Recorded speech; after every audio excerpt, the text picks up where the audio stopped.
Dagsa pa rin yung mga jeepney drivers na para makakuha sana ng 5,000 ayuda mula sa DSWD. Pero marami, tulad ng mga nasa likod ko ngayon, ay wala sa listahan. Marami rito, Rafi, sa Quezon City ay kaninang umaga pa nakapila. At ngayon nga ay tanghali na, mainit na yung sikat ng araw. At nagtataka sila kung bakit wala ang kanilang mga pangalan sa listahan. Marami sa mga driver ay nandito kaninang umaga pa. Dumating naman dito kanina itong si DSWD Secretary Rex Gatchalian para makita yung sitwasyon ng mga driver.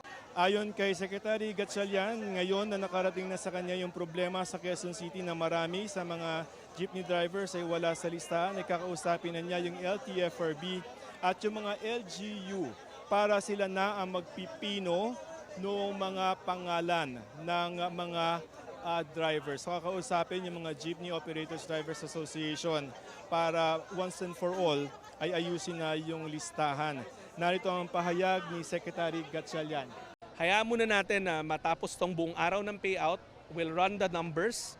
Kasi apparently, sabi ng mga ibang drivers, may mga sinabmit sila direct sa LTFRB na hindi dumaan sa LGU. Marami. So, LTFRB naman ang meron nun. So, bottom line, what we'll do is, actually at 11, I'm meeting LTFRB again.